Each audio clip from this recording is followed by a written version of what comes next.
Alright, welcome guys. Welcome, how have you been? Happy Tuesday! And we begin. Okay. Let me see that everything is working. This would be day number 30. We've arrived at... We got to day number 30 of analysis, people. Day number 30. This is... yeah, it's number 30. Yes. This is, I believe, yeah, it's the longest game we've ever reviewed on stream, officially. Then I need to see, because there's another one. I think it's already longer than Shadows Awakening. The longest one we've ever done, it's Shadows Awakening, which, by the way, it was on sale 2 weeks ago, and yeah, I think it's still on sale on Steam, I believe. So highly recommended, Shadows Awakening, in case you want to check out that one. And yes, it was the longest game we've ever analyzed, but I think this one definitely has now surpassed it. Okay, let me see, now that this has connected. There we go, refresh everything. Okay. Alright, welcome back, guys. Welcome back. A pleasure to be with you once again. All of you once again. Right.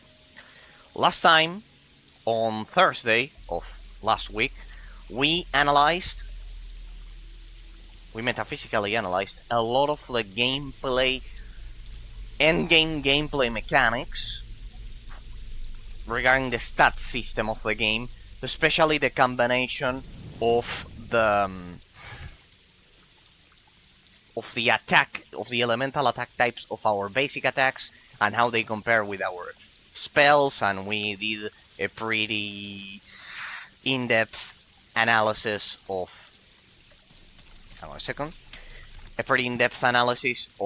everything, every single detail and caveat that the game had to offer. Let me sell all of this stuff. So yes, basically I did a whole comprehensive and integral analysis of how the fact that our basic attack types have different elemental types of damage when compared to our casted abilities, as you can see there. If you're interested in that, there's nothing I can do but suggest to you to watch the previous part of the analysis, the previous part of the review, because otherwise it was a 3-hour analysis. We'll get to the final analysis. I'll say all of this. I'll repeat all of this once we get to the final analysis, but then you will see, we will be able to look at it in action. Right. So in terms of the map, last time we covered all of the first half, the northern section of the swamp region, of the eastern swamp region of Ancaria. We progressed through a lot of side quests. We did all of the side quests here. We still have to turn in party time there. We did all of the side quests here, and I think also here, and now we have, as you can see, distributed throughout the map the side quests of this settlement and these others, right? So we have a lot of things to do, and as we begin our questing, first I need to take those 2 quests, right? Perfect. As we begin our questing for today, let me tell you that for today I will, did I alt-tab to flash the memory problem of the game? Yeah, there we go, there. Perfectly. Yeah, if you don't flash, kind of like if you don't alt-tab, the game's memory pipeline will eventually cause it to crash. So yeah. Do we have to turn this one in? Thank you. Here, take this gold. Gold means nothing to me. Jade, on the other hand, is a gift from the gods. Yeah, this was a side quest that we started on Thursday. Let me turn that in. I presume we also have to turn that one in as well. It was basically gathering the jade, so it was kind of like a a fetch quest, pretty much. I mentioned that we reached the city. I mentioned that I don't like the word fetch quest because that denomination, the denomination of fetch quest. Okay, come on a second. We reached the city. I thank you for your service. Here's your reward. I must take my leave. And, yeah, this is the score mission that we did on Thursday. So let me turn all of those in. Hey, good. Look at that. We are back at our normal amount of rewarded gold when we are looting. Because remember, the game has an internal clock system that... Alright, we begin with... Dead Hold the Street. Okay. So the plan for today is to explore all of the southern swamp region 100%.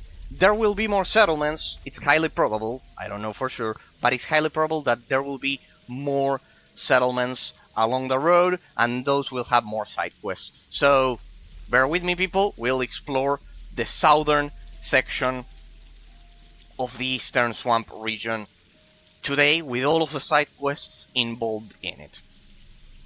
Okay, so we begin with this one, the Dead Hold the Street. We've already turned in those from Thursday. Then we have this one, and then we'll continue. We'll explore all this section. We'll explore, and then do the same for the western part of the swamp region. Okay, we begin, and then the analysis for today. I mentioned on Thursday that for today I wanted to focus on the interaction of... We have poison resistance, right? Yeah. I wanted to focus on the interaction of certain elements of the stat system which are unique to Sacred 2 that have a hybrid influence on the stat system of the game. What do I mean by hybrid stats? Well, I kind of like did a teaser on Thursday, but alright, here we go. The thing that we must loot has to be over here. I kind of like did a teaser. There we go. It's killing the skeletons here. Now I remember. Okay, so we can. Okay. We can explore the swamp and we'll be able to. Okay. I get it. It's just It's just a kind of like a generic kill 50 types of enemies that are quests that are so typical in this game. Okay. I did it kind of like a teaser of this on Thursday about analyzing how those hybrid stats of the stat system of Sacred 2 interact with the game and make it unique. For example, that's why I wanted to focus on the next stats that I'm gonna mention. The defense, which is actually the evasion rating. In this game, defense it's a naming convention for evasion rating. Alright, since this one is just killing random things, we'll go with this one, with the Olm farm. It's to the there we go. To the south, there. I need to be careful because those spiders are especially nasty. They're pretty effective at killing mounts because of that, as you can see, that periodic damage over time. The defense system, the evasion system of the game, and the cooldown rates of the game. We mentioned something on Thursday, but today I wanted to focus on how those stats that I mentioned, evasion and cooldown, how they work in a hybrid way, and how they completely change the stat system of the game to the point it is unique. For example, in Diablo 3, you know that I always use as a reference the epitomes of the genre, the games that are genre defining. For example, in the case of the isometric action RPG genre, we did the genre classification on Tuesday, but I wanted to but on Thursday I mentioned that on Thursday we did the genre classification on Thursday, but I wanted to mention that in Diablo 3 I mentioned that it was an isometric action RPG, and this game leans more towards isometric MMORPG because of a lot of arguments that we are not going to repeat. It is an MMORPG genre, it's just that it has an isometric camera, pretty similar to Lineage 2. Right. in Diablo 3, comparing this isometric MMORPG with the isometric action RPG that is Diablo 3 or Diablo 2. You can also use Titan Quest, but I use Diablo because it's the epitome of the genre. It's the perfect archetype. Help me destroy the graves. There is a safe in your mind. Destroy the graves. You come here another time. Fortunately, the graves are guarded day and night, so I could never blow my back. Okay. Heroic deeds. We begin with this one, and as we do it, we are also completing the other one at the same time, so we are completing 2 quests at the same time as we analyze the game. In Diablo and in isometric action RPG games in general, think about Titan Quest, Torchlight, etc, etc, etc. The one that you like the most. This won't be easy for you. You don't have evasion rating at all. At all. However, if we dwell deeper, much deeper, we can find the answer where this stat, where the evasion chance stat comes from. It comes from the classic Dungeons and Dragons inherited genetics of this game. And like that, we incorporate another genre, the classic RPG genre, people. Now, for those of you who may be watching this as a YouTube VOD or watching this in the future, there we go. The objective should be in this dungeon, first dungeon of the day. Pretty good, by the way, in terms of the level design. This dungeon does not recycle the assets of the dungeons in other regions. Pay attention, people, because that was a pretty common practice back in the day. I always mention, in terms of the level design, we'll do a bit of a parenthesis here.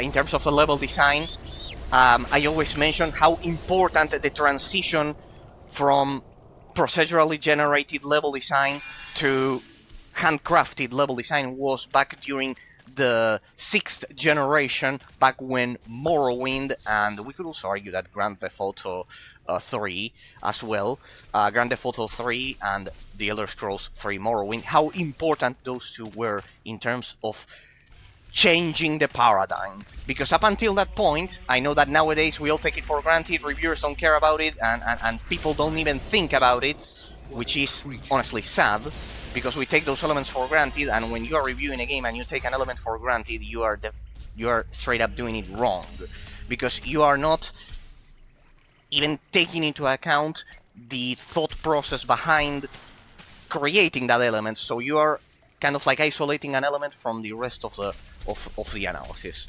So there's that. It's important that in this game, great, let's go. I can hardly wait to be a hero. Oh, no, wait, but we're doing a 100% exploration of the game. Of the game. I know, but there's another objective there. All right, let's continue though. There. I was mentioning. Hang on a second. As a small parenthesis, that it's important that Sacred 2 successfully combines both philosophies. As I've said, I know that nowadays we take it for granted, and I think it's a terrible mistake to have handcrafted level design. Sacred 2 perfectly combines both of them, because the spawns in the on the overworld of the game, they are somehow procedurally generated, because the spawns are never at the same spot, pretty similar to what you would see in World of Warcraft and other MMORPGs. The overworld, the spawns of the overworld, kind of like have a pattern. The server of World of Warcraft has a pattern.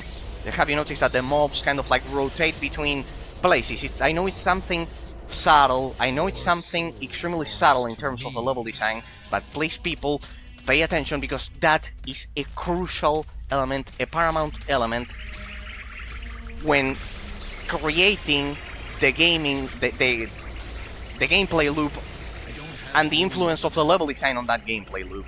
The fact that in World of Warcraft there's kind of like this patrol pattern of the mobs ensures that that is extremely dynamic. It's extremely dynamic, because imagine if you had to farm a mob always at the same spot. Yes, you can more or less tell the pattern that they will do, kind of like in World of Warcraft. I have to showcase that eventually you know that I have my own offline server of World of Warcraft. I mentioned this a couple of times, and I love experimenting in it. And one day I have to showcase it. I have a pretty amazing UI. I combine the UI of Diablo, which is much more effective, with the natural user interface of World of Warcraft, and it's absolutely amazing. But well, they have this patrol pattern, right? The spawns of the enemies, and this game is the same. However, think about games that have kind of like. Imagine if instead of that patrol pattern, imagine if they would be static. Imagine if they would be static. For example, in Skyrim, I think a lot of enemies are static, for example, or in older games. Imagine if they are static. It completely destroys immersion, so in that sense, the world doesn't feel natural. But beyond that, that would be the least important consequence. It would make questing kind of like dull. Why? Because you don't feel you are going up against living creatures, right? And those are small details of the level design. I know that nowadays we take them for granted, but they are extremely important because of what I've said. That's regarding the level design. And Secret 2 has a hybrid solution. It has a hybrid solution. Why? Because a lot of spawns in dungeons are fixed. The world bosses, we have a lot of world bosses inside of dungeons that are fixed spawns. But then you have a lot of world bosses on the overworld that have the patrol pattern. This combination effectively combines the best of both worlds. See why it was important to pay attention to all of those elements. Sacred 2 has a lot of innovation in it, because of what I just mentioned. Because it successfully combines procedurally generated spawns, a procedurally generated design philosophy, with a fixed spawn philosophy. If I want to go ahead and find the T-Energy Dragon that we killed, by the way, you have the Bob here on Twitch, I did the highlight. If I want to go ahead and fight that dragon again, I know where to find it. It will have a patrol pattern, but I know the area. So, some spawns have fixed locations, and others have completely random ones. For example, and this is why I mentioned it at the beginning, I wanted to connect it with this side quest that I just got. To kill 50 skeletons or whatever. It's incredible. First of all, it's incredible the spawn density of this game, because it's the first game, or one of the few games, in which I've noticed that fetch quests are perfectly intertwined with the overall gameplay mechanics. Why, Razor? Because the spawn density is measured perfectly to the point. Let's continue with treasure hunting. No? Ah, they killed my doppelgangers. Here I was not paying attention. I was so focused that the spawn density is perfectly measured, is higher than usual, than in most isometric action RPG games and most MMORPG games. So fetch quests feel absolutely... Here I'll have to do it dismounted. I don't want to lose my spider. The spawn density is perfectly calculated, so you can finish the fetch quests from one point to the other because of the high spawn density. See how one element of the gameplay, of the level design in this case, the high spawn density of the mobs, perfectly interacts with the level design, with the questing system of the game in this case. They perfectly interact with each other. The high spawn density compensates for the insane amount of side quests that the game has.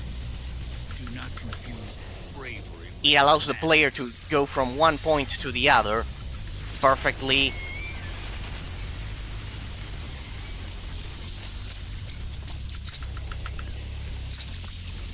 without ever having to stop and look for a zone to farm. Farming is naturally intertwined. It's perfectly mixed within the gameplay loop of the game. That's in terms of the level design. Now, let's get to the stat system that I actually mentioned at the beginning that I wanted to analyze today. Let's get to that. I want you to focus on the defense rating, and the... Recognize your mistake.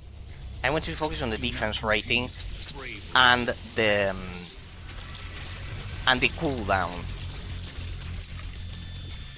regeneration times today, and how those stats have a hybrid impact on the gameplay mechanics, and how they go to the roots of Dungeons and Dragons, how they go back to their roots in Dungeons and Dragons. Hang on a second, I don't want them to kill me, people, because if they kill me, we'll go all the way back. It'll be worse. They have a lot of... I hate these spiders because they have kind of like a nasty damage over time attack. Okay, we have to actually enter a fortress here. Defense, people, which is actually a naming convention for evasion rating in this game.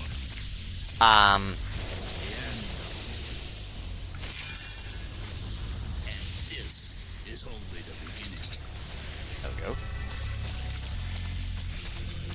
It has a hybrid impact on the gameplay mechanics. The evasion rating has a hybrid impact on the gameplay mechanics. Why?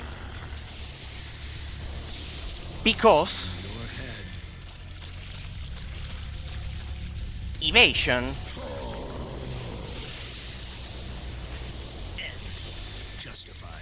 basically becomes your main stat in this game. Not only defensive, but also offensive. By offensive, I mean that it's the main min-maxed stat that you want to have. And it's quite unique. It's quite unique because in most games, you generally just, as I've said, you just increase your base attack. I mentioned this on Tuesday. You just increase your basic attack, your base strength, sorry. Your base strength, your base intelligence, your base agility, and you simply increase your base damage. You simply increase your base damage,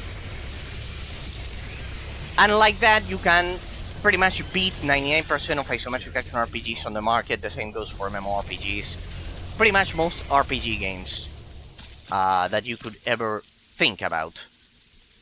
But in this game, defense has a hybrid role, guys. Why? Because it's the main offensive ability. Now you must be thinking that that's a contradiction, Razor. That's an absolute contradiction. That's an absolute contradiction. You don't deal. Your base damage is not affected by your defense rating. Yes, it may be true. It may be true that in this game, your like in all games, it may be true the fact that you is above a lizardman hero. Many are said to have fallen by his spear. It's true that that you don't increase your base attack by improving your defense, like in all games, ever. However, note this. Defense has that hybrid role because it's the main stat responsible for ensuring the victory of the player in a fight, right? Like I tried at the beginning of the series, if you've been paying attention, in terms of the early game gameplay mechanics, I just invested all of my points, before respecting several times, I invested all of my points on basic attack, right? Like we would do in Diablo or Titan Quest or pretty much any game ever. And pretty much any game ever. There we go. Very blue Voodoo Ben Shikaser. When you're at the Lizardman's, you really should take a look at the Swampy Loots. Very interesting creatures. We have some free loot there, but there we go. Here, loot. It was the objective of the side quest. This book, I don't understand a word of it. It's badly worn. filthy, and I think some pages are missing, but maybe the lizardmen will have a use for it. Okay, that's the objective, pretty much. And it's a delayed quest that we don't need to pay attention to right now. And with that, I think we should... Let's grab all of the side quests in this... no! Wait. Did it hold the street? No. No. Heroic deeds. Wait, what? Wait, let me check out... Let me check that heroic... That one. That heroic deeds. Nope. Here. Heroic deeds. Here it is. How many when you climb to demolish a grave site nearby? Ah, alright, we haven't finished it. Alright, we have to demolish the grave site. Whatever, we should go back. Let me turn in those and go back to that quest. As I was saying, evasion rating has an offensive role in this game as well. You must be thinking, offensive? How is it possible? What do you mean? Yes, it influences the stat system to such degree that you don't last one blow without defense. Right? That's the offensive role of evasion rating. You must be thinking, Eraser, that's so stupid. That's absolutely stupid. No, it's not. Because it changes the philosophical paradigm of the design, of the stat system design of the game. Think incredible, simply incredible. This book was written in the first days for civilization. It's absolutely priceless. There you go. There you have your treasure. And here, the Ohm farm. Looks like we have to turn that one in. It's not a subtle detail. It's extremely important. Why? Because it completely influences the stat system of the game. You're back and have your eggs too. Fantastic, I can wait. Magnificent. This one didn't update. This one didn't update. Let's get to it then. Damn it, my bad. It completely changes the level design, the stat system design philosophy of the game. Sorry, not the level design, the stat system design philosophy of the game. Completely, 100%. Why? Because you cannot survive a single encounter without a defense rate, without investing points on your defense rating, right? And you must be thinking, well, but isn't that like in all RPGs now? No, I can assure you that it's not like that. It definitely isn't like that, people. Think about all isometric action RPGs you played, any isometric action RPG you played, any MMORPG, any game that you played, any modern RPG that you played, and you will realize that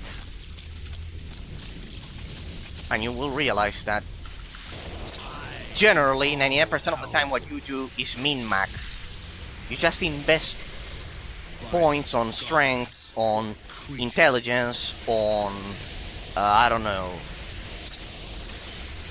agility if you are a rogue. You just invest your points on your main base stat, on the main stat that increases your base attack damage, right? And you don't care, and you generally don't care about other stats. This game puts an emphasis on you don't survive a single encounter without investing points on defense. I realized that during the mid-game gameplay mechanics. Like, at the beginning of the game, I did what I used to do always to increase my base attack damage. And it just won't work. That just won't work with this game. Because you will miss a lot of attacks because of the accuracy rating of the game. And I eventually realized that attack and defense are more important than your total damage. Because they will ensure that your attacks actually work, because of the accuracy, but they will also ensure that you can take more than one hit. Look at what I'm commenting. pay attention to it. Just one hit, you can die from one blow if you don't invest points on defense, which is absolutely brilliant. What's this one? A ring that increases my attack and defense. 19, but I have 7 damage. Opponent's attack value. Good. This one is also only attack value, but dexterity increases defense. I don't think it's more than 20, huh? Opponent's attack value, huh? Attack value 20, experience per kill. Yeah. 10%.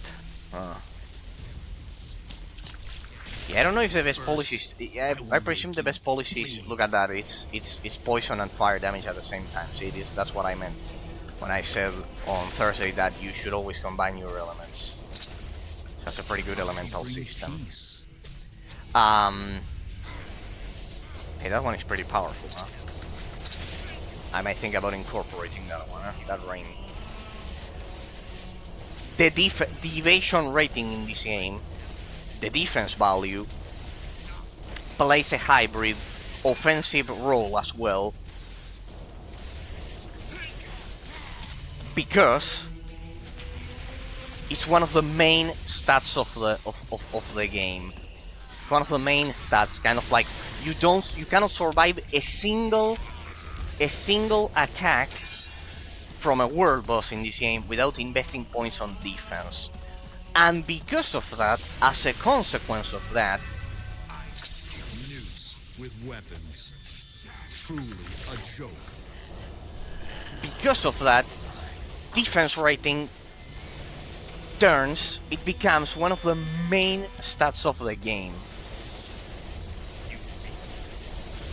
Because without it, you cannot survive even a single blow. When you cannot survive in a single blow without a stat, it's absolutely paramount. For example, the problem is that most modern RPG games are unbalanced in this aspect. They just allow you to min-max, and by just increasing your base attack damage, since there's no accuracy, since there's no evasion rating, you only have to worry about increasing your base attack damage. It makes the gameplay plain, brain dead. Way too simple. It decreases the abstract complexity of the gameplay mechanics, guys. And that is a terrible mistake, because the second you do that, the game becomes simpler to a degree that you are taking away the thought process behind balancing stats for the player. It's done automatically through the loot, because you don't have to worry about accuracy, you don't have to worry about evasion, and so it becomes plain. Sacred 2 has an elegant solution to this. It has an extremely elegant solution to this. Why? Because you have to worry about your accuracy, your evasion chance, because otherwise your attacks, no matter how powerful they may be, they won't hit the enemy, and you will be killed in one blow. You'll be essentially killed in one blow, because evading attacks is the main way you prevent damage in this game. You also have reflection, you also have other stats, but basically evading damage is the main way you prevent damage in this game. Now, the other solution would be to increase your elemental resistances, which is also another option probably, because it proportionally reduces the damage. So, and the game also provides with that solution, so it provides with two solutions: increasing your elemental resistances, or evading attacks altogether, or reflecting it even. By the way, we'll include that inside of evasion. What I'm trying to say, the game has a plethora of solutions for something that nowadays is not even solved in a lot of modern games. In a lot of modern games, either you just increase your elemental resistances, only one of the solutions of this game, This one has several solutions to that. Or basically, like in Diablo, your attack is so high that enemies die in one blow and you and they don't even get to deal damage to you. That's kind of like the worst solution, the worst type of solution. Here lies Fred. He asks the High Elf General, "You on what army?" Let's read the graves and let's continue. Apparently, you should not jump off a bridge just because your friends do. Famous last words. We can trust this ogre. See, he's smiling. Seems the whole faster than a speeding bullet thing was just a marketing ploy. Here lie Lady Argyle's first 10 husbands. Alright, let's see. Finished. I did, I mean we did, I'm a hero, so are you, of course, thank you for your help. You can do the rest alone. Let me explore the graves. We're doing 100% completion after all. Here lie the investigators of Lady Argyle's missing husband. This is space reserved for Lady Argyle's next husband. Why he thought he could pet a hellhound, sorry. Now one will ever know. Here lies one-handed Joe. His hellhound beat the hand that fed it. Gravestone. Just pull another one. Piece of cake. Here lie Martha Inch and George Mile. The Reaper was given an inch and took a mile. Never play hopscotch with a mine-laying dwarf. Never ask a flamethrowing dwarf for a light. Still waiting for the number 42 bus. The tombs are... Experience is a wonderful thing.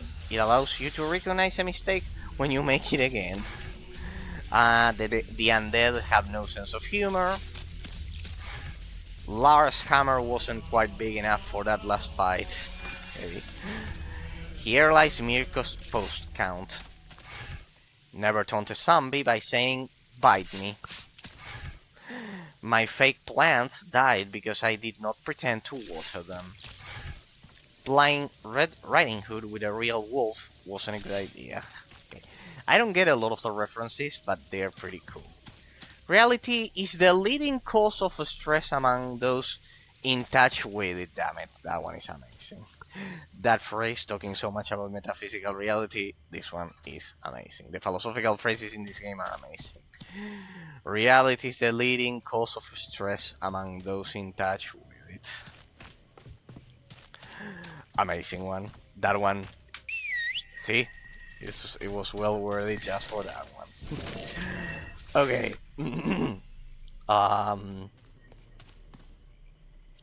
And like that we're done. We still have a turn in that one. Let's explore the zone then, shall we? Because I grabbed all of the side quests in here. Let me... Yeah, we are at the perfect spot to explore the easternmost section here. Let me get to the minimap. In case you're wondering why the screen is so dark, it's not because of your monitor, it's because of my monitor. Remember, my monitor is configured so the darks are enhanced. It's not, it doesn't have HDR, but I kind of like add a lot of contrast to it and color saturation, so when I'm playing a game like Skyrim or Oblivion and I enter a cave, it feels kind of like real. Highly suggest you do that. It's pretty good.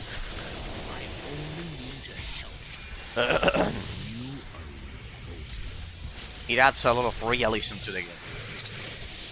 And besides, you are not making use of your monitor's contrast. She's terrible. Yeah.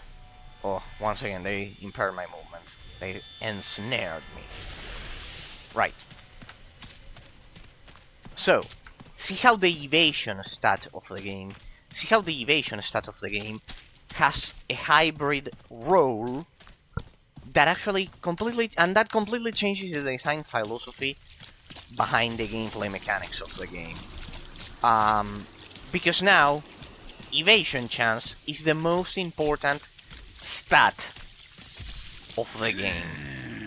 But it's not enough, because in this game, if you don't invest points on Constitution, you won't have enough hit points to survive the attacks from the world bosses. And you don't know, or maybe you know, if you know, you will be impressed by it, how uncommon that is in a lot of modern games when compared to a lot of modern games. From this world. And this is only the beginning. It's extremely uncommon. Sadly, it's extremely uncommon. Why? Because generally, tell me, when was the last time you had to invest? You had to actively invest Your soul belongs to me. your attribute points in any modern RPG on hit points. Besides evasion rating. So evasion rating doesn't exist in a lot of modern games. It straight up doesn't exist. But then also tell me, when was the last time you had to invest points on your total health pool?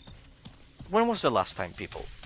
Can you feel Probably a long time ago, because the last time I checked, in 99% of MMORPGs, modern RPGs, and isometric action RPG games, I didn't have to invest a single point on any attribute whatsoever. Not a single point on any attribute. It was all just base attack and maybe critical chance or increasing my critical chance and my base attack, basically, and my attack speed and those things. This game successfully makes the player in an extremely organic way to spend his attribute points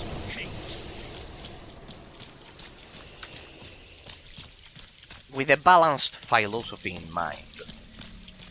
And by that I mean that it forces the player in a pretty organic and natural way to invest points on hit points, on evasion rating, on accuracy, on a lot of stats that usually we don't even have to pay attention to in modern RPG games, right? And this is only the beginning.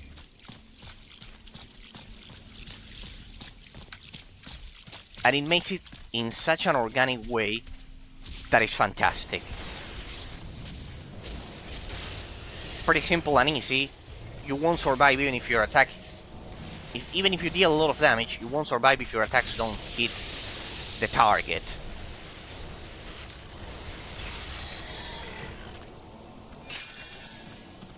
You won't survive if you don't evade at least the most powerful attacks from the world bosses in the game. And like that with a lot of things.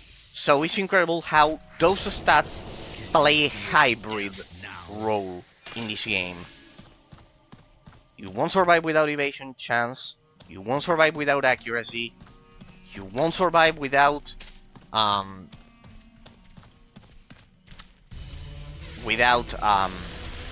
reflection chance, for example. You won't survive without them.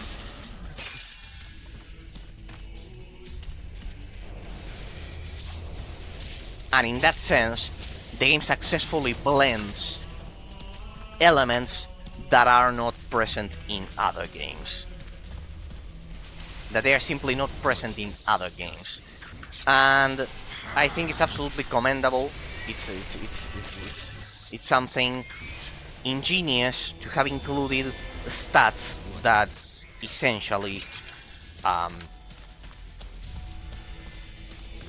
make the player invest attribute points on other stats rather than on other stats than just simply other stats that aren't just increasing your basic attack. Because if you think about it, as I've said, it increases the abstract complexity of the gameplay mechanics. Think, as I've said, think when was the last time in a modern RPG game in which you had to invest points on increasing your total health pool. It probably has been a long time. Think about the last time you actually had to do it. The last time you had to actually think about a balanced distribution of attribute points. In my case, when I think about it, it was a long time ago probably. I have to think about Baldur's Gate or something like that, because in most games, as I've said, the stat system works like this. You just invest points on either strength, intelligence, or agility. As I mentioned, your main attack your main stat, that increases your base attack damage, and that is the one stat responsible for creating that hybrid role that I was commenting. It has it's kind of like reduced to the most absolute simplicity. You'll get it in a moment. In Diablo, in any modern RPG nowadays, you invest your points on strength. You're a warrior. You increase your base attack, right? That has this hybrid role that I've been commenting. That hybrid stat role of being offensive and defensive. It increases your basic attack, right? Perfect. That was the intended result. You will deal more damage with your attacks, but at the same time, it will be the one stat responsible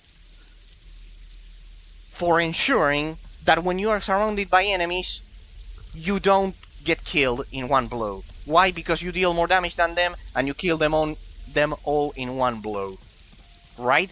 See how it has a secondary effect, increasing your base intelligence if you are a mage, or strength if you are a warrior, in most modern isometric action RPG games and MMORPG games. It has that defensive role besides increasing the base damage. But the way, that's the way a lot of modern RPGs handle defensive stats. And if you think about it, it's the worst way of doing it, because you are eliminating out of the equation. Any other defensive stat. Alright? If you think about it deeply, it's a terrible design philosophy. Why? You increase your basic attack, increase your basic attack, increase your basic attack. Think about Diablo 3, it's the perfect example of this.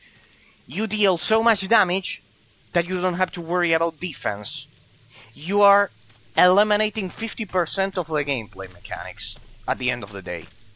See how something subtle and stupid at the end of the day had a lot of consequences. Sacred 2, on the other hand, with all of the stats that it has, with the insane, incredible variety of stats it has, ensures that defense and offense are handled separately. They're handled separately. Why? Because we have evasion rating, because we have evasion chance, reflection chance. Because even if we invest on those, we still have to invest attribute points on hit points. It has a complex defensive system that works in tandem, but not combined. It works in tandem, but independently from the offensive stats that we covered on Thursday, with the elemental damage types, right? But even if you invest all of your points on attack and you have the ultimate, imagine that I spent all of what I did at the beginning of the series. When that's what I naturally did at the beginning of the series, because I had the chip in my mind. I had the idea, the traditional idea from most modern RPGs, that you just increase your basic attack and you are done, and you don't have to worry about anything else. And this game, and when I did that, we died a lot of times during the early game gameplay mechanics. That's the definitive proof that this game has a lot of innovations in terms of its stat system. It forces the player to invest points in a balanced way, such that You need to have a good defense rating, because otherwise you will be killed in one blow. You need to be able to evade attacks. Of course, not all of them. We've been looking at the stats, and I roughly evade 60% of attacks, and because most enemies have 40% accuracy on my character with my evasion rating, with my evasion chance. You need to invest points on reflecting attacks, and you need to invest points on your total hit point health bar, because otherwise, even if you evade all of those attacks, some world bosses will indeed be able to kill you in one blow, and the second they can kill you in one blow, the rest of the stats are meaningless. It's useless to think about it. I deal all of the damage in the world. Yeah, but the world boss just killed me in one blow. The world boss killed me in one blow. What's the use of having a million points of base attack damage? Nothing. Nothing. Nothing, because the world boss effectively killed me in one blow. Right? So, it's impressive. It's impressive how the stat system of Sacred 2 was created. How all elements work in tandem in a way that the abstract complexity of the gameplay mechanics is much higher than in a lot of modern RPG games. Right? It's impressive. It's impressive, and we need to take it into account, people, because otherwise we are not comparing the game in a fair way. We're not comparing the game fairly, because we're not taking into account the abstract complexity of the stat system. Let me level up. We leveled up some minutes ago, and you'll see what I mean precisely. See how I'm distributing my skill points and everything? Look at this. Player's chance to hit 76. You know why? Because I had to invest a lot of time, in this case, on tailoring my gear to increase my attack value. Where was it? Here, for example, this one. There you can see that it says 20 attack value, 20 defense value, and I have a total of 584 attack value. Well, that's thanks to the gear that I've been choosing, that I've been deliberately choosing. But at the beginning of the series, I died so many times during the early game gameplay mechanics because I was not used to the abstract complexity of this stat system. I died so many times because I was not evading a single attack. But look at it now. Player's chance to hit 81. That's my chance of hitting them. Look at the opponent's chance to hit 28. And if we take a look at the others, 78. See how close, this one in this case, 95. See how this one, it's always extremely high. But see that even with this, I should have a higher attack chance, because it should be close to 100 always. Because that means that not all of your attacks will connect.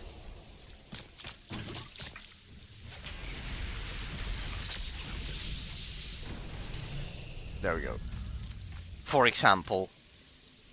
And when you have to worry about all of that, when you have to worry on top of that of elemental resistances, because then even if the attack connects, as you can see, they will mitigate, this enemy for example will mitigate physical, magic and poison damage, and it will deal physical damage.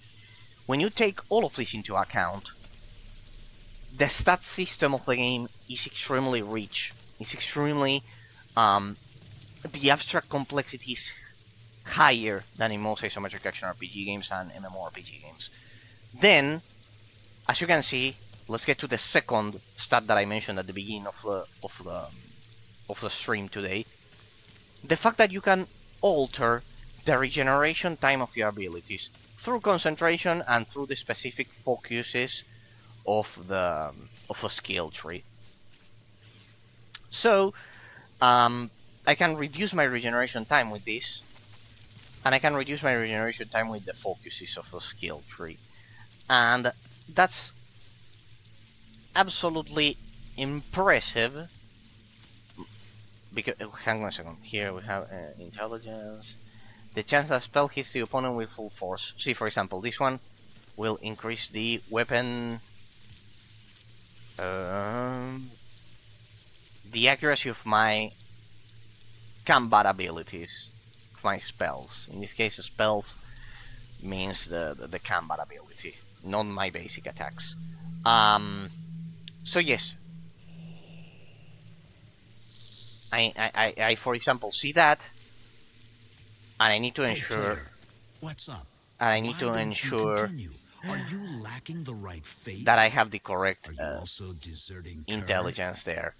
But also, if I don't spend points on vitality, as I'll do now, so they are more or less at the same, in the same range. If I don't spend points here, the enemies will, the world bosses will also be able to kill me in one blow.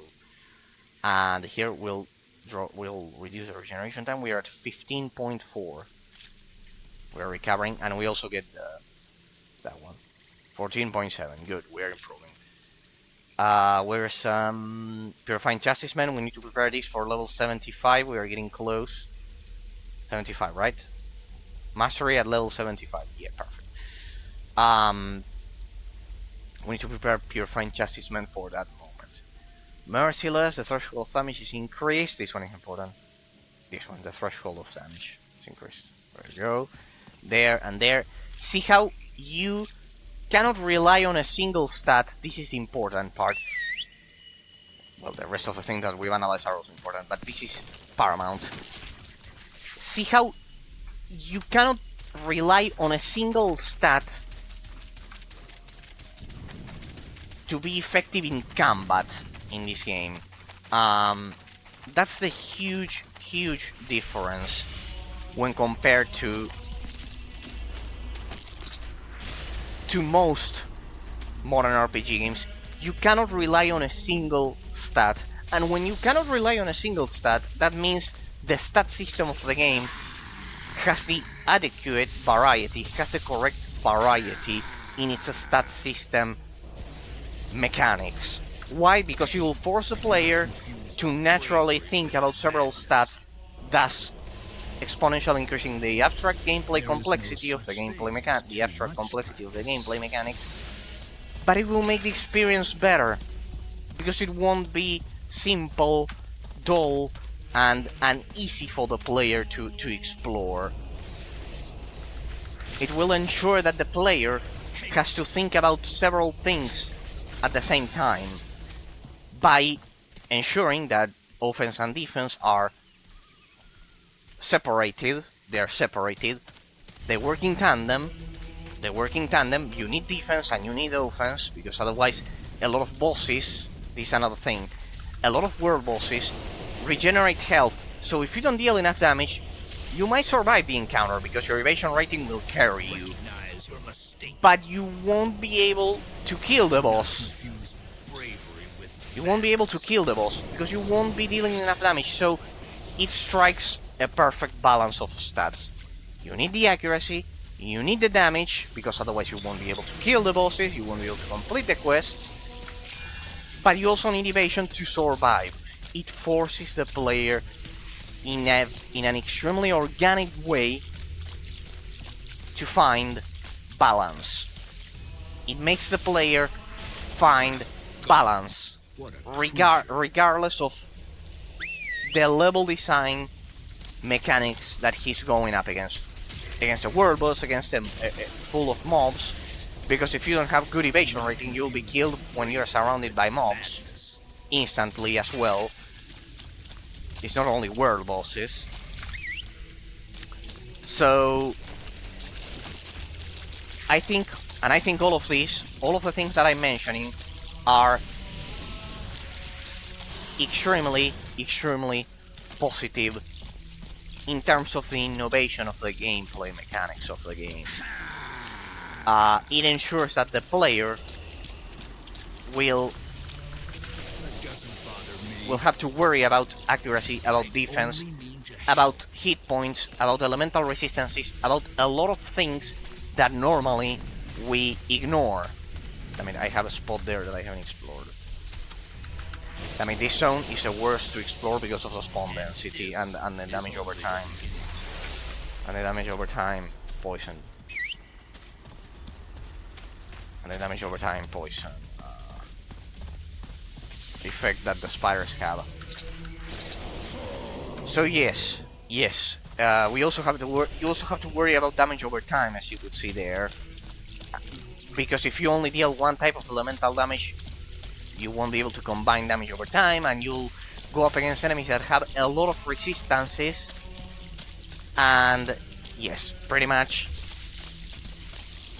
conclusion of what I wanted to comment today is that the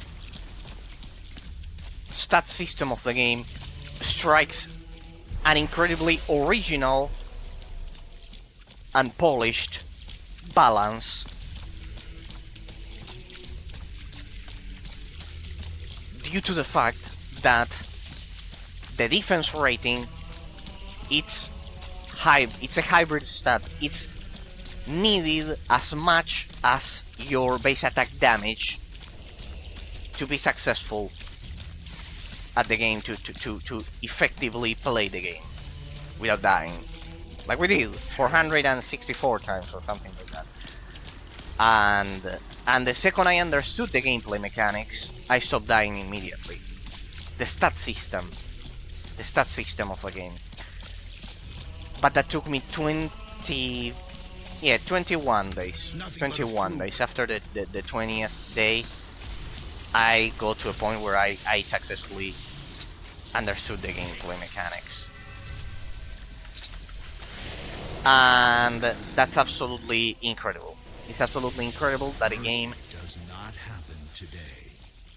When a game ensures, rewards you for successfully understanding a complex stat system that you don't find in a lot of games. That makes Sacred 2 unique. Let me alt tab so the game, so I ensure the game doesn't crash, please. Because I remember that this was kind of like the effective way of. It was the only thing that actually stopped the crashes, I guess. Combined with the other millions of fixes that I did.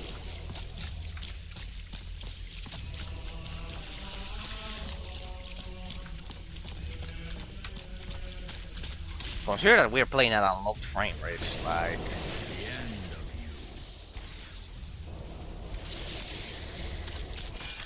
Like, some people cannot even make this game launch. Most people cannot. Because of how broken it is. Huh? Let me save in that regard before the game crashes.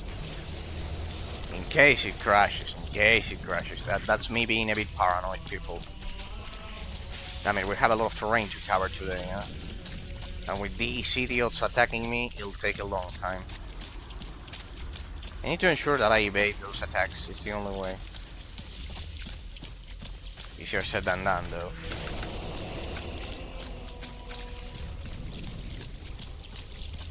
We don't have any more quests there, right? We don't have any more, no. This will be too slow without my mount. There we go. I think there are no more spiders in here, so let's get to it.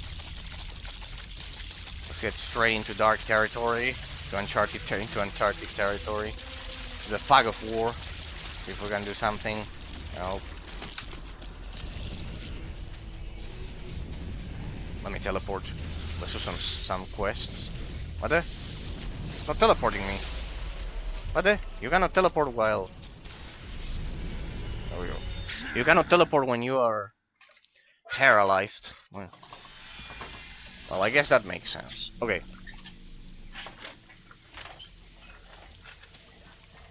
Okay, people. So as I was mentioning, hey, we have a lot of quests here that we need to grab that probably will lead us to those zones.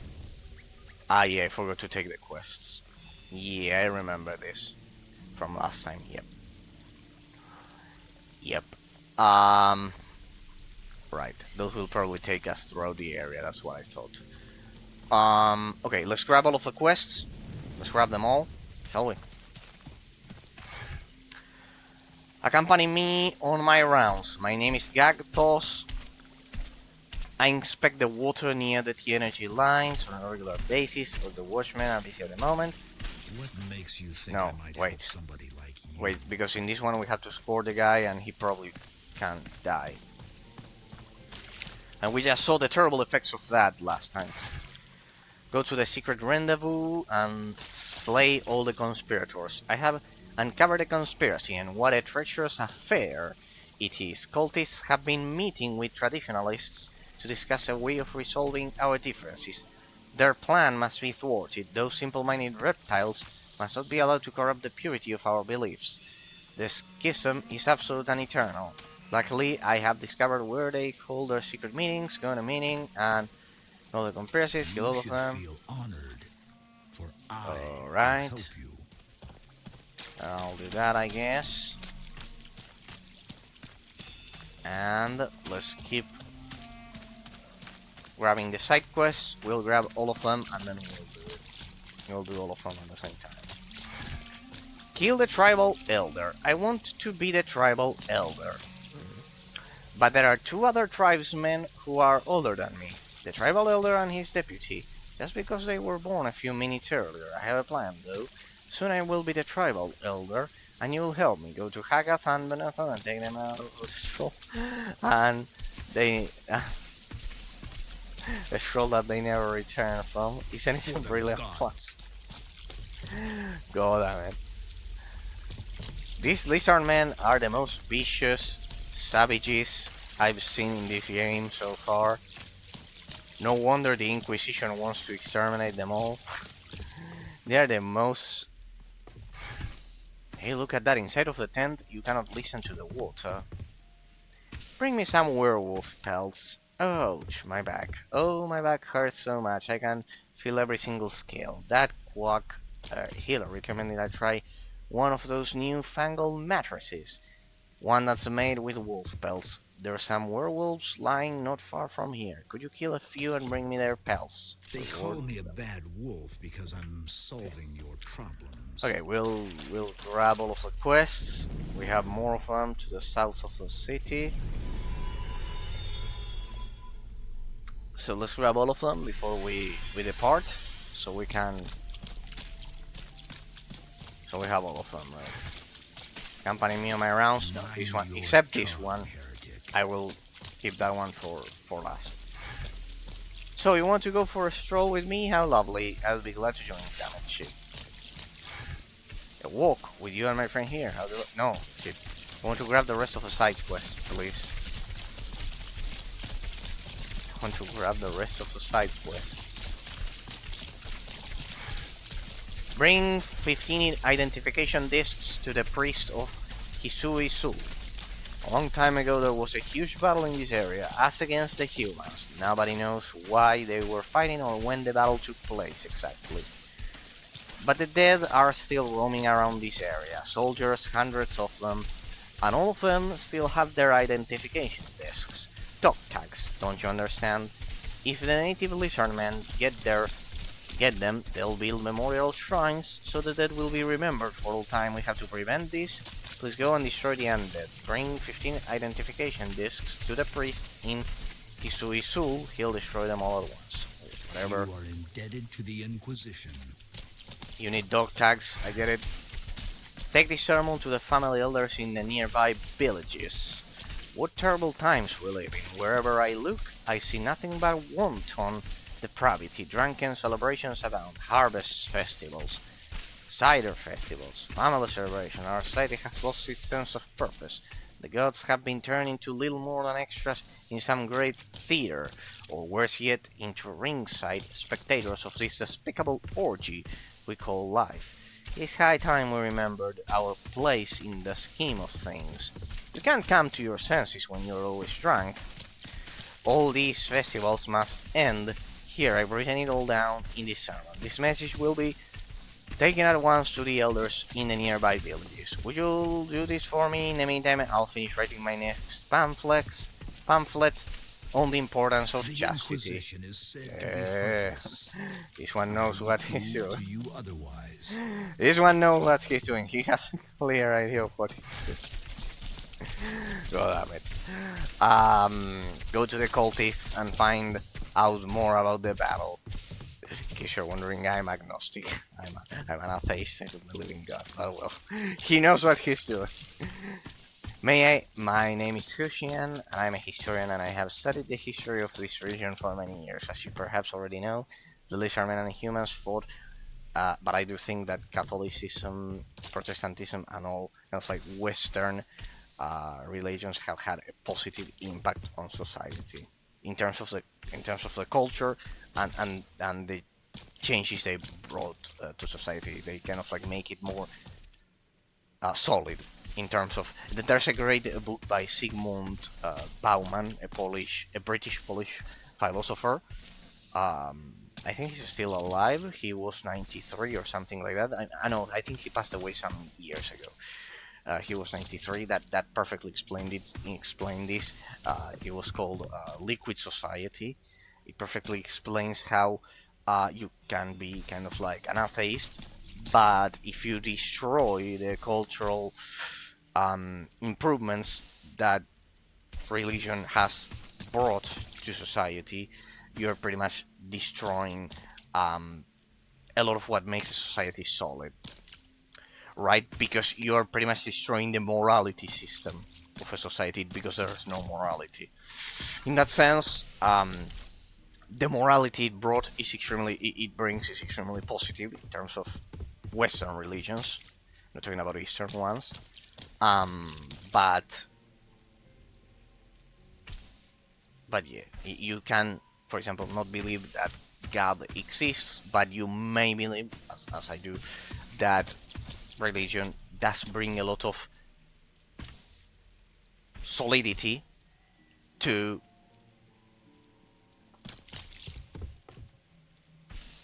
the social network of a culture, of a country as a whole.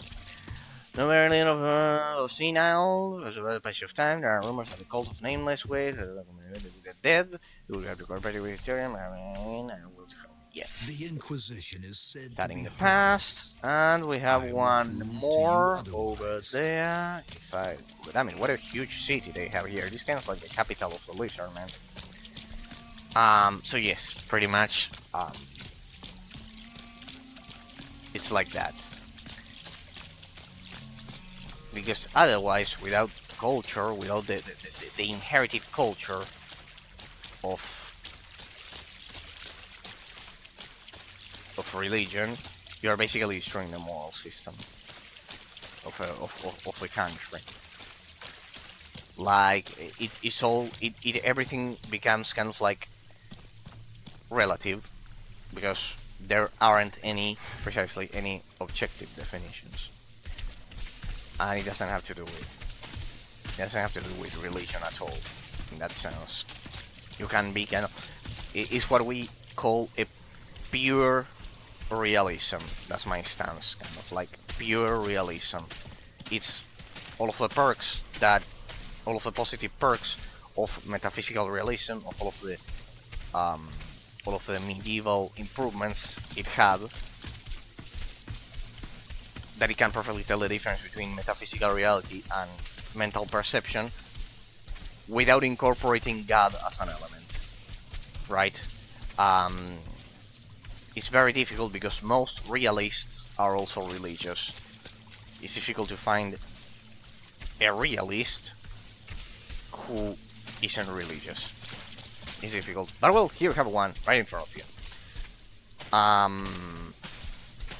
There are. For example,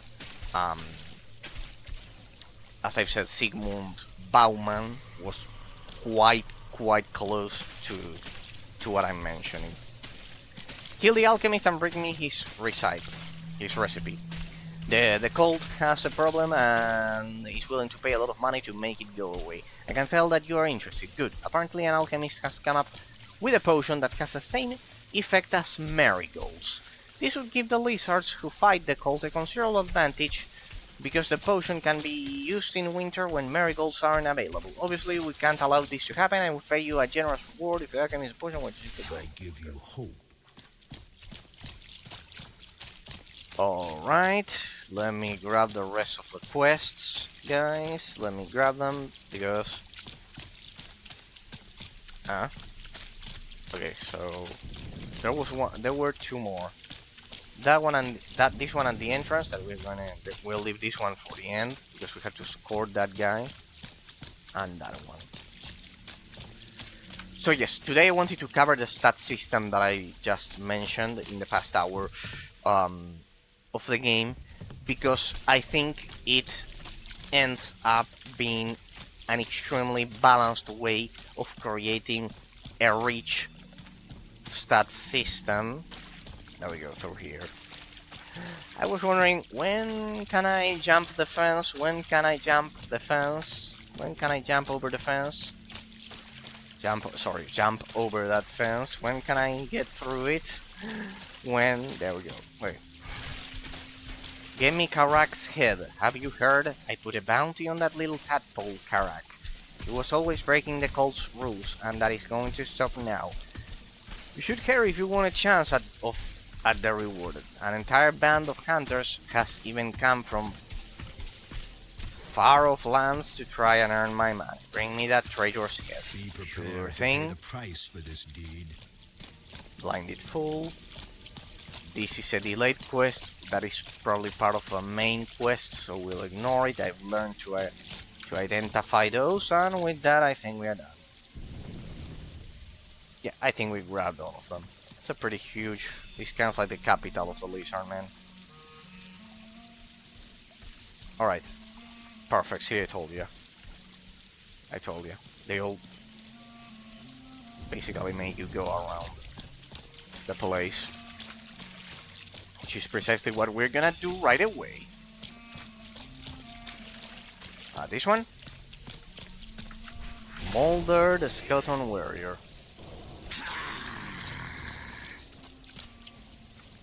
This is no longer your world. Ah, right, that's the... You have to kill 20 of those... sorry, 20. I think they were 50. Good. Too many parties there, that one. Party time, too many parties, what? So we'll have to backtrack a bit, people. Alright, and here, alright, we have to explore this zone. And we also have to kill the skeletons, good. Good, then let's explore this zone. This one. Let's explore all of this zone. And I shoot. Let's explore all of this zone as we kill the skeletons, which is part of the side quest, which is one of the side quests. I will have to loot something. Picked up identification discs. 15. Good. Perfect. Let the goddess guide you through the forest. Yeah. That one is from Divinity Original Sin. Ah, look at that. I complete 2 quests at the same time. Good. Perfect. I have to kill 50 of those skeletons and loot those discs. Loot the dog tags, essentially. Let's not be as stupid as the lizard man and call them identification discs. Look at that. We're completing 2 quests at the same time. Perfect. Perfect, perfect, perfect. We'll complete both quests at the same time. Mule to you, dead one. Do not defile the banner of the Inquisition. Perfect, perfect. We are completing 2 side quests at the same time, like this, and we're looting the dog tags at the same time. Perfect. Hey, where's my? I need to make sure I don't change my elemental resistances. All right, let's get to the second stat that I mentioned today, roughly.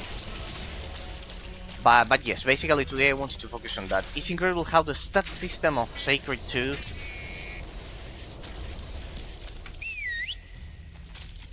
combines in such a way that the abstract complexity of the gameplay mechanics is much higher than in most I am your RPG games, salvation. in most modern RPG games. Because of what I mentioned, because defense and offense are working tandem, they works in a synchronous way, but at the same time,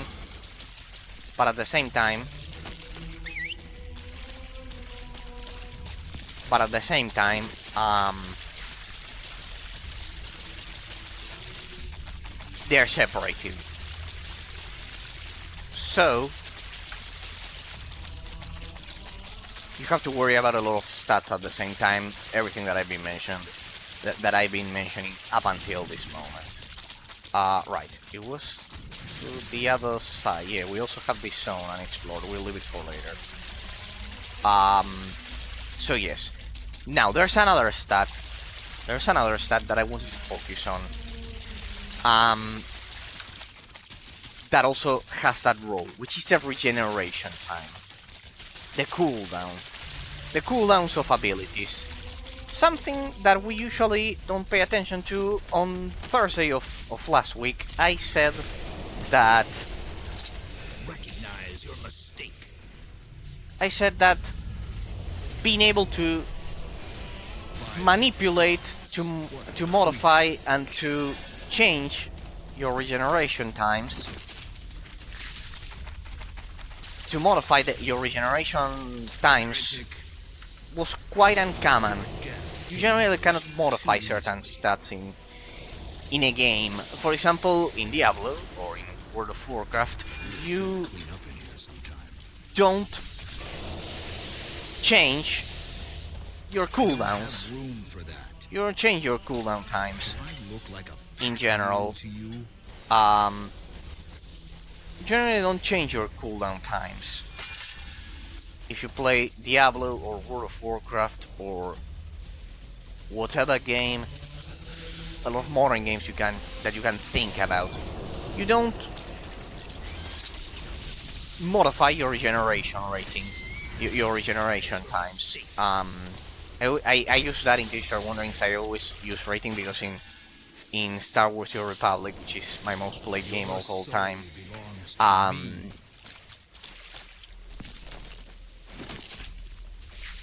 the pushback, the only thing that was kind of like manipulating not the regeneration time, but some milliseconds of the pushback you suffered doing some skills, was called alacrity rating. So and critical chance was called surge rating, I believe. Yeah, if I remember correctly, it was surge rating. So yeah. It seems I have reached my destination. The other stat is the regeneration times.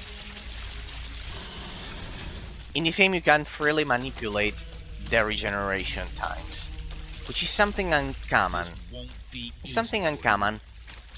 In a lot of isometric action RPG games,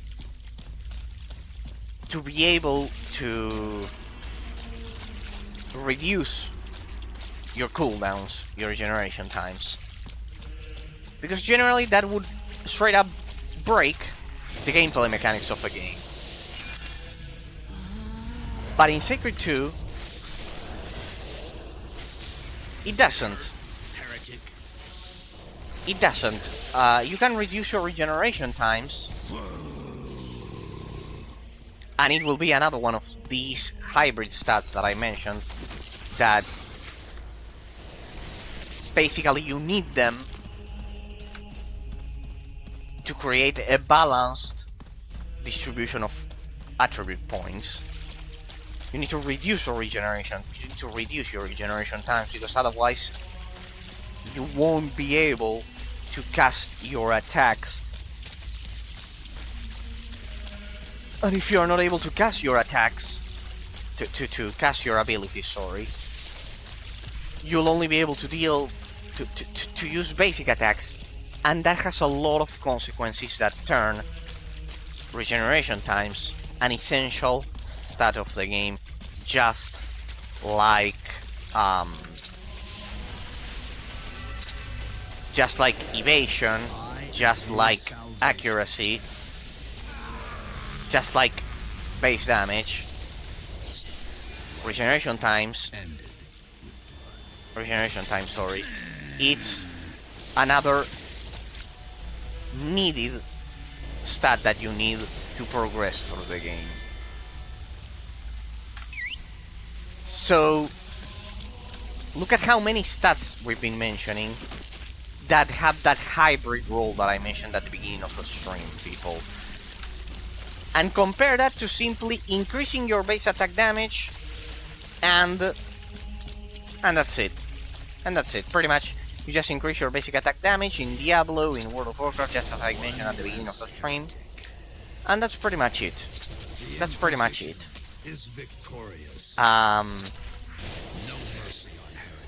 And that's pretty much it. And you don't have to even worry about defense. Please let me move. You don't even have to worry about other stats, because you nullify defense in Diablo 3. You nullify defense in Titan Quest. You nullify defense in a lot of action RPG games. Why? For example, the other day, in Elden Ring, for example, you have to roll and evade in Dark Souls games.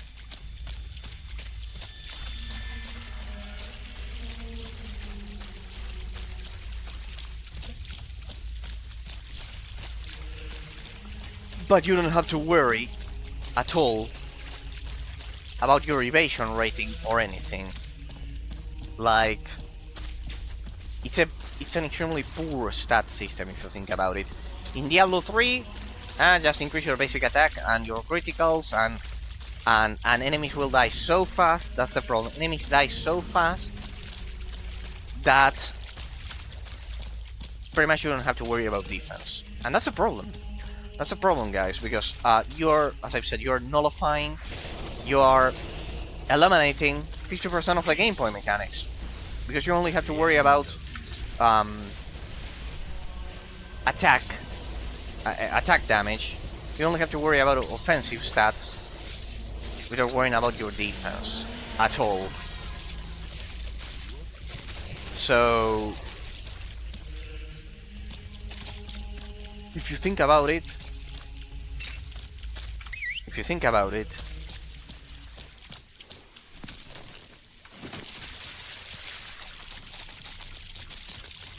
you are actually nullifying 50% of the gameplay. You're nullifying 50% of the gameplay mechanics. So, what I mentioned at the beginning of the stream, the defense rating, the evasion rating, all of the stats that I've mentioned, the evasion rating, the reflection chance, the evasion chance, the reflection chance, your very hit points, they are all stats that are perfectly balanced in Sacred 2. I would say this is one of the most balanced stat systems that I've seen in any MMORPG ever, in any isometric action RPG ever as well. So yes, we can definitely say that Sacred 2 has one of the most balanced, if not the most balanced, stat system that you'll find in isometric action RPG games and also MMORPG games. Hey, this place is full of skeletons. What's the deal here?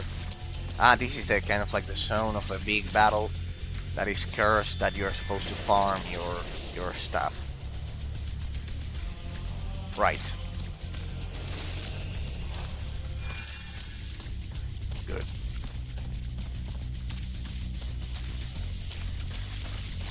Is that all? It has a lot of amazing ideas as well. So yes, I want to finish with this topic before we move on to the next one. It's incredible. It's absolutely incredible.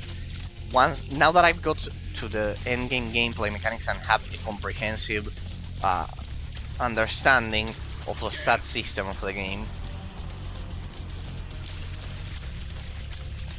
I can definitely say that this game, see what I want, I love doing 100% completions. I can definitely say that this game has the most balanced stat system I've seen in a while. And definitely one of the most balanced of all time. It may be the most balanced I've seen ever. I played quite a lot of games. But it is not bothering me. It is one of the most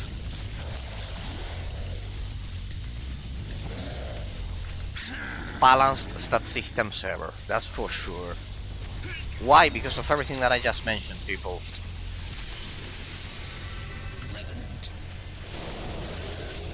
Because it has a lot, you have to take into account a lot of the stats that... Hey, wait, what's that? I said to handle stuff. Will you stop bothering me, spiders? They're so unbearable. I hate them.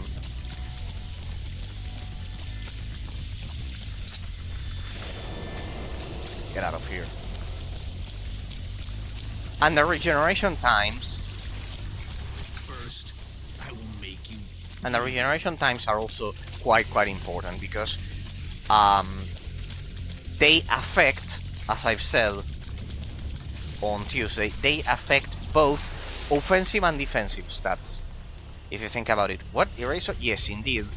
Because regeneration times, which is a stat that you usually cannot manipulate in isometric action RPG games, because the stat system is so plain and dull, and you can manipulate in this game. They affect both, for example, just as a clear example, they affect... Where is it? They affect my passives, my passive abilities, like Frenetic Fervor, as you see there, that increases my attack damage. But for example, they also increase Paralyzing Dread here, that increases my that it decreases my opponent's attack value. So it regeneration times affect both defensive abilities and offensive abilities. So they play a hybrid role, and through these hybrid stats that I've been mentioning, the evasion chance, the regeneration times, and the accuracy, and the... hang on a second. And the accuracy, and where is it?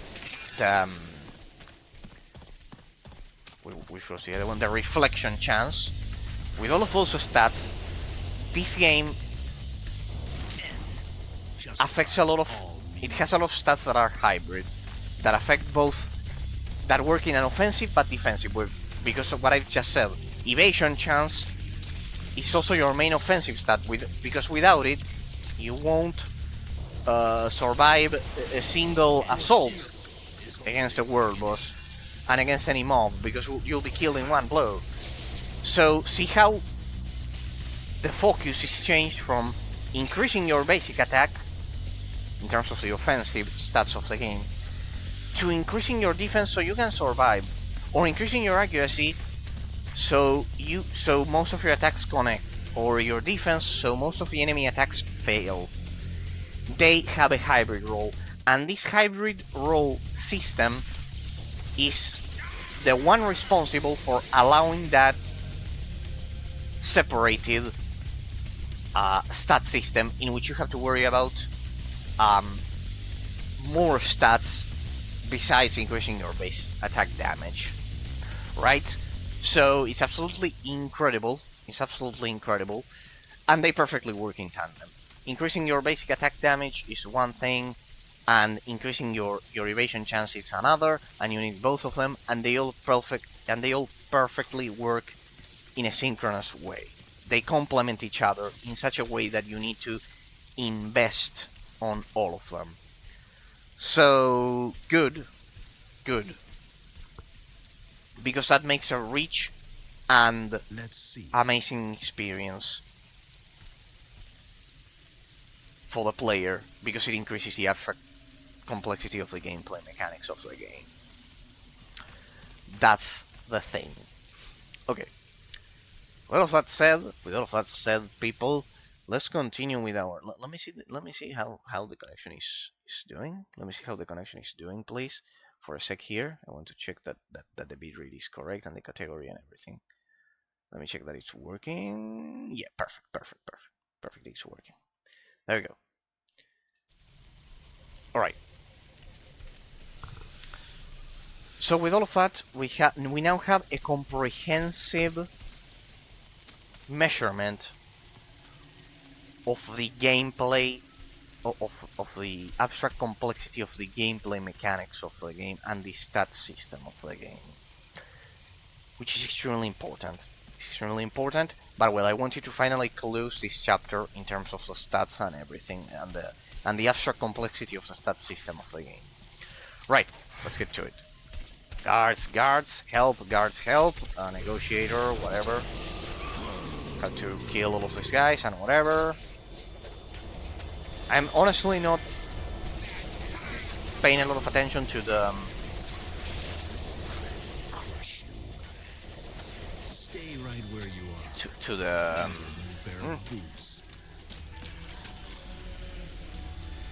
to the storyline of a lot of side quests, pretty much. But yeah, pretty much here you have to preserve. It's in terms of the grandeur category of the analysis, the game does a great job at ensuring that the player, that all side quests are kind of like tied to the political, to the cultural background of the game, of the higher scheme of things, like their factions. Pretty similar to in this way to what Skyrim does with the Nords and the Imperial troops and those things. They emerge in a pretty good way. Do we have a vendor to sell all of the overpriced legendary stuff that we have here? It'll be real quick, please. Here. It'll be real quick. Here. Let's get to it. So, let me remove this one. Let me sell this one. Good. We need to recover. Anyways, we need to recover a lot of money. Out. This one. This one. Glacial Defender. Seraphim. No.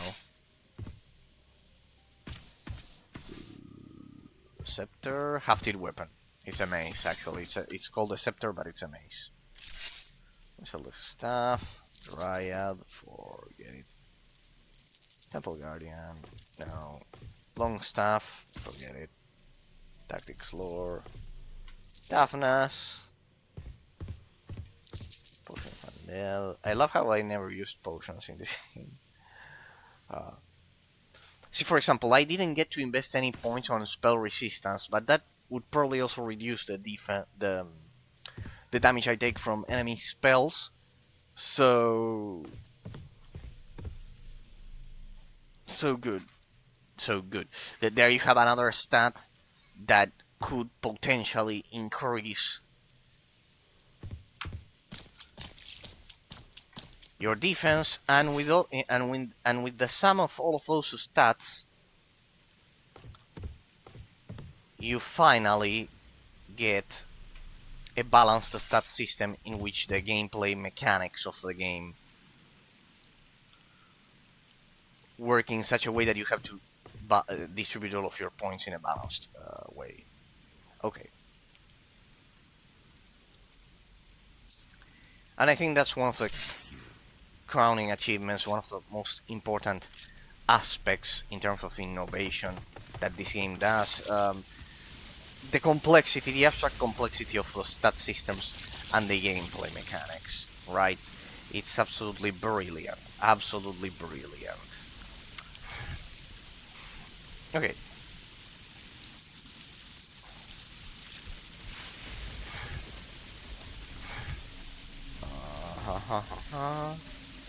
Player's chance to hit 58? I don't like that. I don't like that. That's way too low, or they have a lot of evasion chance, probably. We need to work on our attack rating then. Our attack value.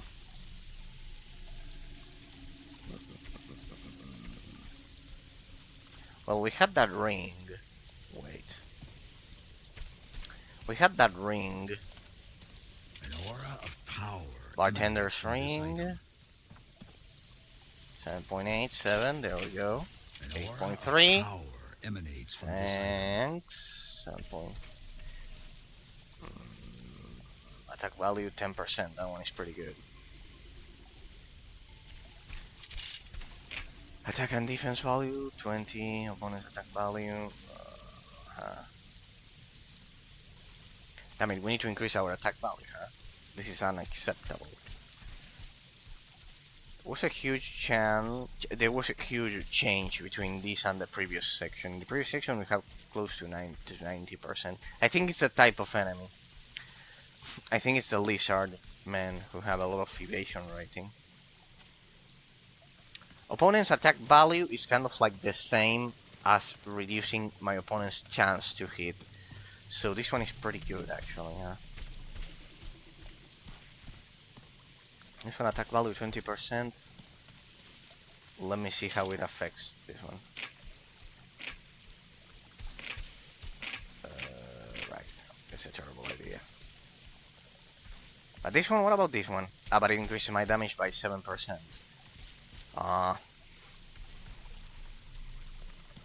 Yeah, no. Damn it. And it's not, just for 1 point of each, it's not worth it. It would increase my evasion chance though. Right. Good. There's another side quest outside.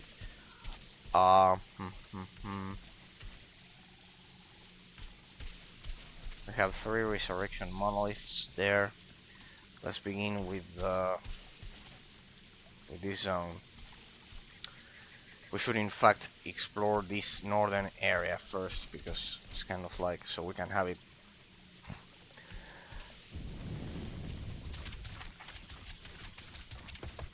perfectly symmetrical. Alright.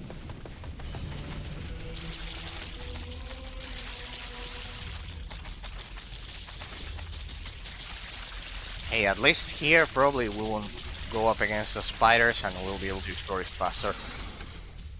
Yeah, except for that. Except when you are ensnared and you cannot move like this. Let's get rid of them. Clustering Maelstrom will take care of them. Right. We have another quest there. Let's grab it. The quest density in this region is much higher than in the volcanic region, so good. It's clearly one of the main regions of the game compared to the volcanic region. Mercy does not happen today. Okay. There we go. Remember that now deals poison damage. Ah, what? Hey, wait, what's this? Bulk Demon. It has all types of resistances. Let me deal with that. You may have all resistances, but there's nothing you can do against. Back into the fire from which you were born. This lodged spirit, there's nothing they can do against this lodged spirit. Nameless cultists to spread the doctrines of our cult among the lizardmen. Let's get right down to business. You're looking for a lucrative job and I have one for you. It's not as good as Hana. Try to talk to people in Hissil'Ta and spread the doctrines of our cult. Each soul will join us and worth more than a world's height of in gold. Speak with at least 4 residents, your reward will be treasure. You should feel honored. I will help. Hey, that's a lot of gold. Good. I have to talk to the people inside of the city. We can leave that one for later.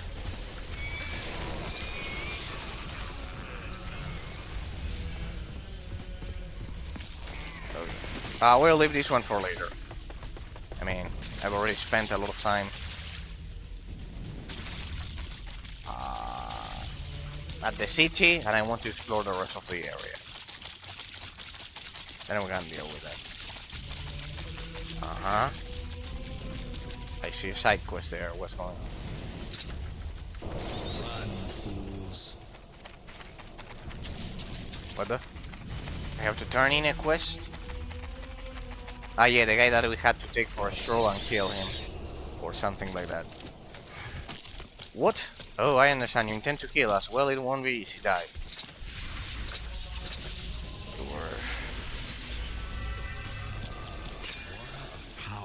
There we go.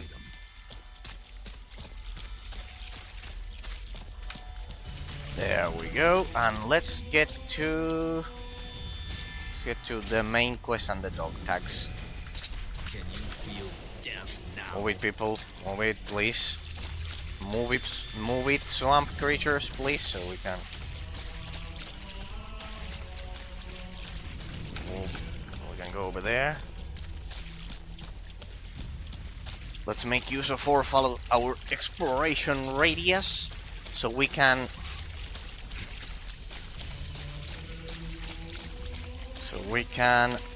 explore the place as we complete the quests. This is the most effective way.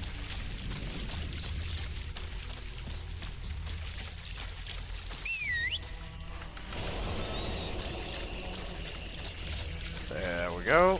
Thank you. Looks like these ones don't deal that terrible amount of damage. So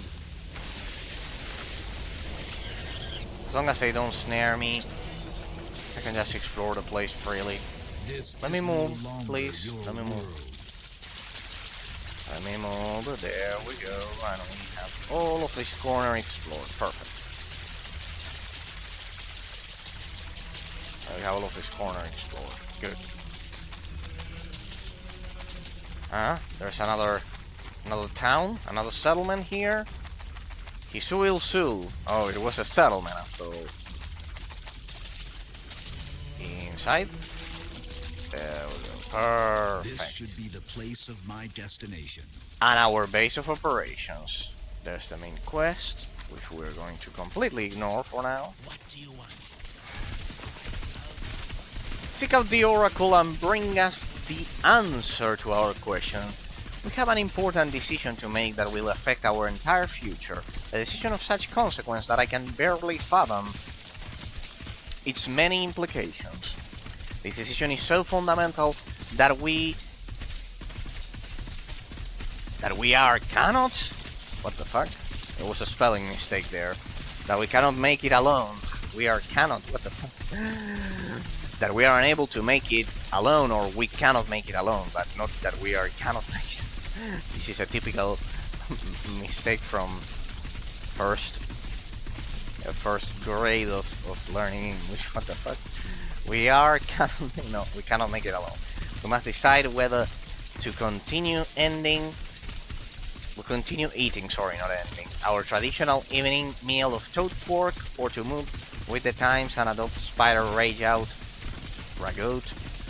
as our traditional evening meal. Only an oracle can answer a question of this magnitude. I beg you, for our sake, seek out the oracle and bring us this reply. Can you imagine? We need to consult the oracle if we have to eat pizza or burgers. Oh. What do you have for me? Identification discs from the undead soldiers on the battlefield. Good, very good. I will destroy them immediately. Here, take this for your travels. Good. That's it. I don't know what decision I made. If I had to take them back to the other lizard guy, but well, this one was closer, so he gets a dog tax. People, we are doing a 100% exploration of the game. I cannot afford to waste time on that because well, hey, how's it going? Identifylab, sorry.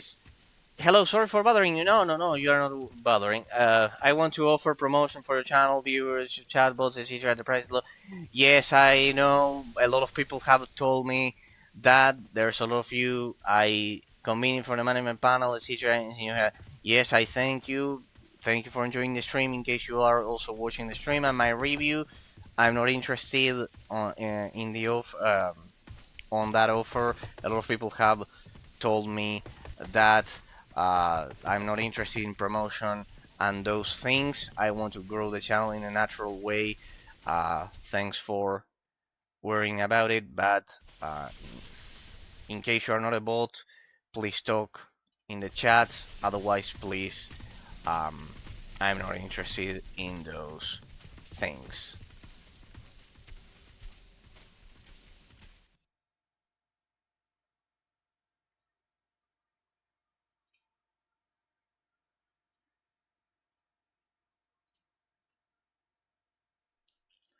Are you a bot? Please tell me you are not a bot. I'm not interested in those. Tell me you are not a bot, please, at least. Because there are a lot of bots and I don't want bots on the channel. If it's a bot, please say it. If you're not a bot, you have some seconds. Oh well.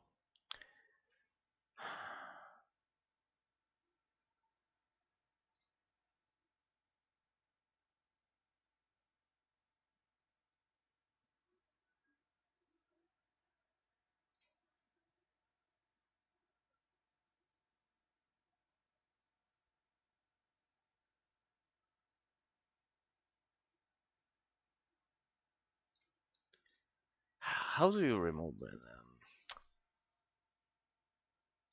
Well, whatever. Yeah, the panel. True. So you are not a bot, right? Yes, you are a bot. I don't care about having bots. I don't care about paid views and that shit. Don't make me waste my time. You're wasting my viewers' time. Please. There we go. Good.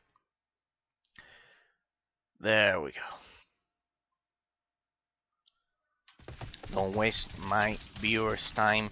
We do complex gameplay mechanics and analysis.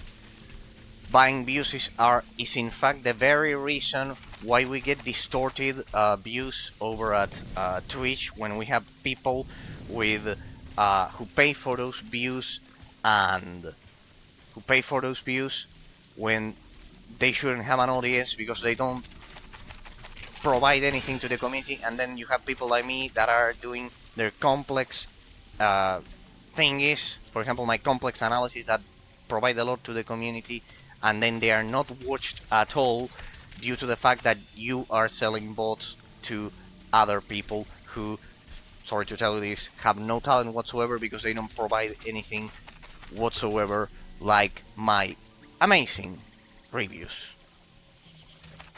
I think I dedicated way too much time to a shitty bot, people, don't you think? I think it was a bot, yep. Alright, let's continue with the main quest. So you're the new follower. I've heard good things about you. We must talk, but can do that later. We're off to raid a marigold field. The lizard men must be prevented from harvesting the crop. It produces the incense that keeps the fog monster at bay. The fog if monster? they're busy fighting it, they can't be building memorials that interfere with our worship. We're off now. Join us and perhaps I can explain more after the raid. Alright, there we go. Perfect. That's it. Death to the marigold pickers. Alright, remember, this is the main questing. Just so you have a reference, people. Because it's easy to get lost in the insane amount of quests that this game has.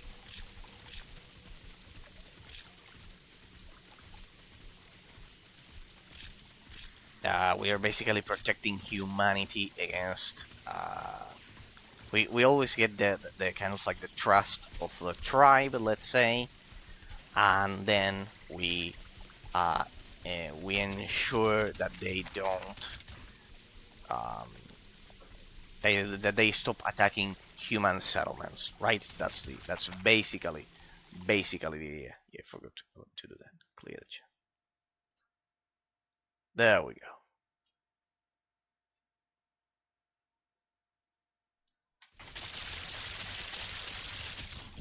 Good. Right.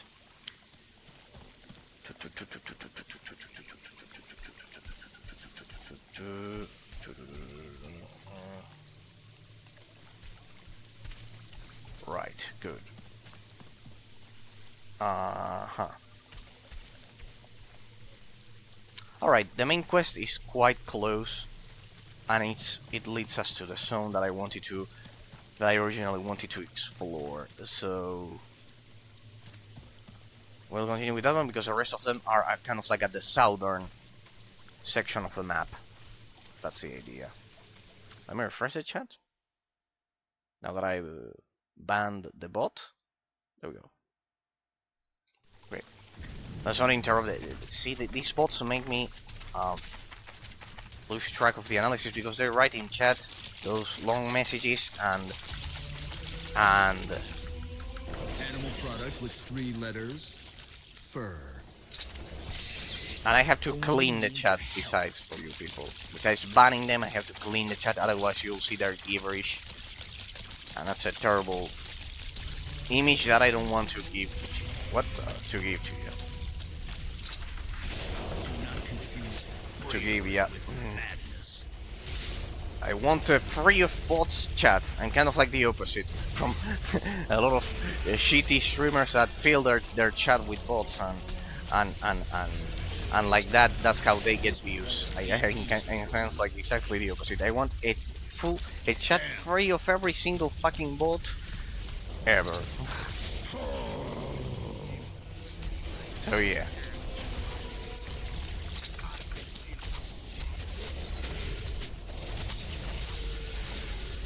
I'll exterminate the bots, just like the Inquisitor will exterminate the non-human killers that attack the settlements. It's the same. It's the same here.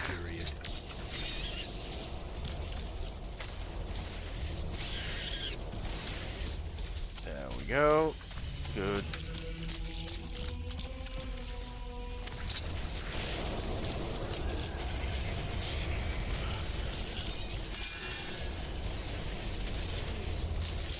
Everyone ready? Let's see. Clustering Maelstrom should deal with them. So yes, I wanted to cover how the defensive and offensive stat systems of the game work in tandem in such a way that they work in tandem and in such a way that the gameplay mechanics of the game reach that abstract complexity that allows the player to have a much better experience, as I've said, because they work in tandem. Because you have to worry about your evasion chance, your reflection chance, you have to worry about your accuracy, you have to worry about a lot of stats that normally you wouldn't care about.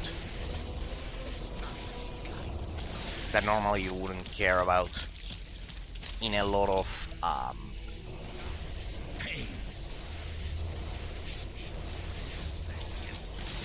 that you normally wouldn't care about in a lot of other. This should be the place of my destination. Other modern games. All right, we got rid of this one. And we need to get rid of this one. Have you ever considered getting in shape? Considered getting shape. Damn it. What do we need to get here? Lizard Manhunter. I'll kill the priests here. Okay. Alright. Let's see. Let's get. So what am I doing? These ones don't deal damage over time. I can kill them while mounted, and it'll be faster. I do deal damage over time, as you can see there.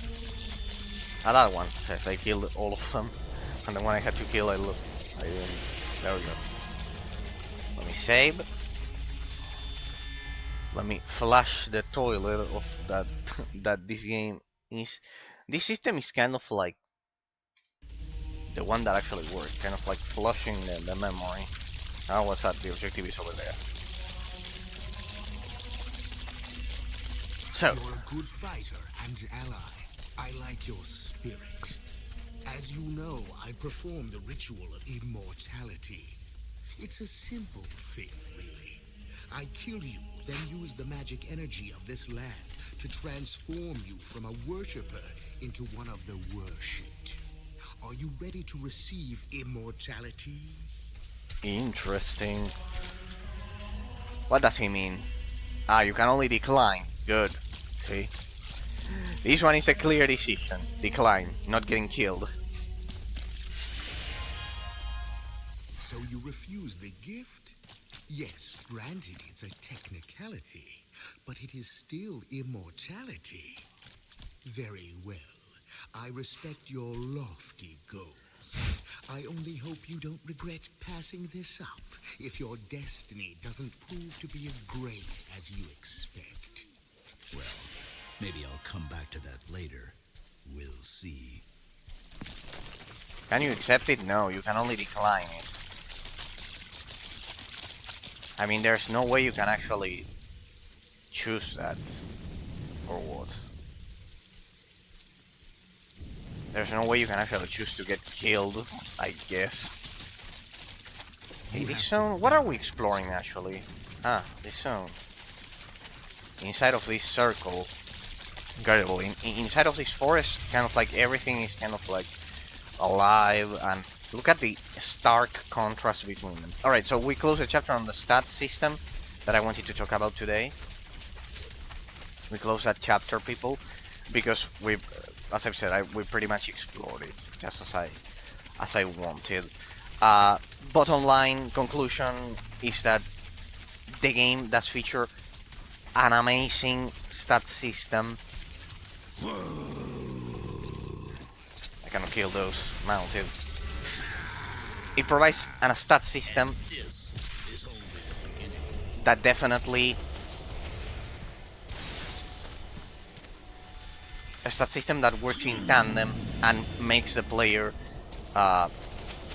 organically, naturally worry about a lot of stats and distribute the stat points, the attribute points in a balanced way, so that Do not confuse bravery with madness. so that it achieves that perfect balance, right? So good. It achieves that perfect balance. It's one of, as I've said, it's one of the most balanced stat systems I've seen in games. Insults the gods. In any isometric action RPG game, any MMORPG game so far. It's extremely balanced because it makes you worry about, as I've said, more than 3 stats. More than 3 stats, so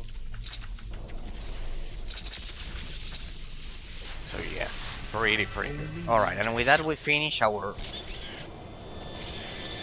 analysis of the end game stat system of the game, pretty much. At least until we get to level 75 and finally unlock our mastery talents. Once we do that, it'll change all of the equation, it'll change everything, all of the stat system, because we'll have access to different stats that the game has, right? So, for example, we'll be able to unlock a 3rd passive buff, and that will pretty much change the paradigm of the endgame stat system mechanics of the game. So yes, pretty much with that, with the analysis that we did, with the metaphysical analysis that we did on Tuesday of all of this, and today's analysis of the endgame stat system of the game, the final conclusion is that the balance Sacred 2 achieves, it's one of the best in all of the gaming industry. Without exaggerating, you could see it, people, what I described, the insane amount of different stats that you have to spend your attribute points when compared to a modern RPG game or a modern MMORPG, a modern RPG in general. It doesn't matter if it's online or offline. The comparison is absolutely insane. I'm We have Lance. many I more want stats to fight the care lizard about men, in and this your game. skill is You cannot amazing. min-max. I want to leave the cult and head south seeking adventure. Do you mind if I join with you for a while? I'd love to learn from you, and I could teach you things too. For example, did you know that before you can get to the jungle, you'll need to cross the desert? I know the way. To get there, we'll have to fight our way past the swirling mist of miasma. Alright, that's an interesting turn of events. That's an interesting turn of events, people. Now we have our... No, not defying the fog there. Lyras, we have our